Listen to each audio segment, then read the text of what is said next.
CS for the Foreign and Diaspora Affairs, karibu sana Waziri Mkuu. Thank you so much. Thank you, Madam Njogu. Your Excellency, the President of the Republic of Kenya, Dr. William Samoei Ruto, the Governor, Madam KICC Kimani,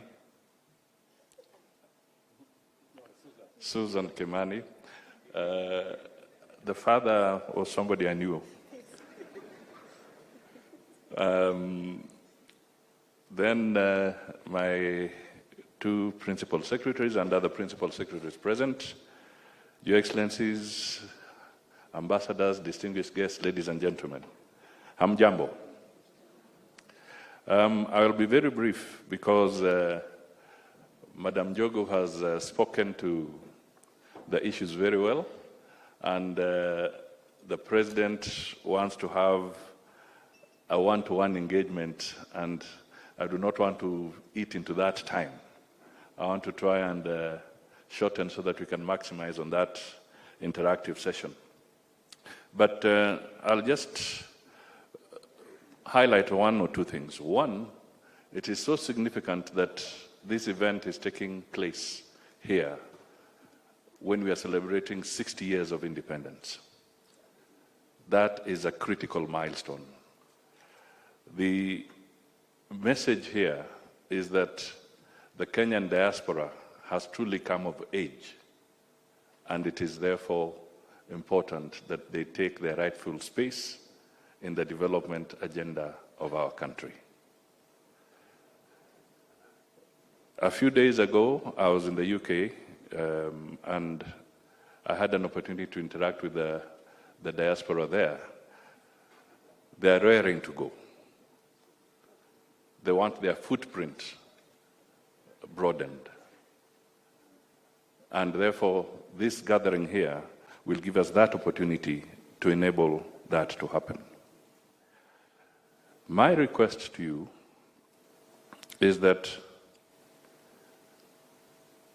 we need your help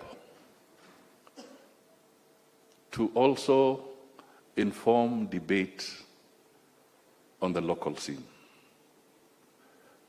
Your Excellency, let me just pick one example, something called privatization, because our diaspora is really exposed to a lot of models of privatization, of partnership between the public sector and the private sector. We want you to be part of this robust debate that is taking place in Kenya today. Because for us to make sense out of anything, it has to be an informed debate. And your exposure on certain aspects contributes significantly to this. I was, maybe 2 weeks ago, as we were at the COP event, led by His Excellency the President, one of the news items that was running was that the Saudi Investment Fund had taken up 12% shares in Heathrow Airport. The Saudi Investment Fund purchasing 12% of Heathrow Airport.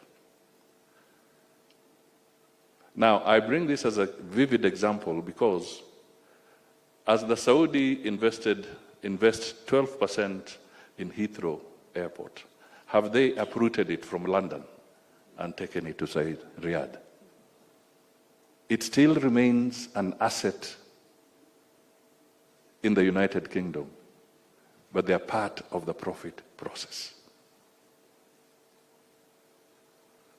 We need to get our people to understand that when we talk about broadening the space, it's to bring in capital, to bring in technology, to bring in resources that you may not be able to raise on the local front. Now, it's this kind of engagement that I'll be putting across to you as members of the diaspora to enrich that debate on the local scene so that the broader aspects of us drawing capital and bringing in FDI can be seen from a broader perspective We were having a light moment with the president here, and somebody said, why are you selling KICC? The government talked about privatization. They did not talk about disposal of KICC. Two distinct things. What would be wrong if part of the Diaspora Fund was to become a fund that invests, the Kenyan Diaspora Fund becomes part of the partnership in actually commercializing the KICC operations, but it is also an investment that benefits you and benefits the people of Kenya. So these are some of the engagements that I would say that might be very, very useful as you converse, so that we help in enriching debate here and broadening exposure, so that people don't start imagining that the government of Kenya is on some kind of free-for-all disposal activity. That is not the case.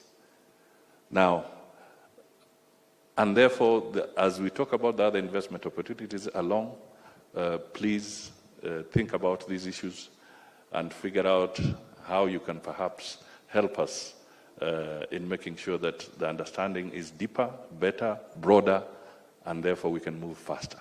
With these few remarks, it is now my honor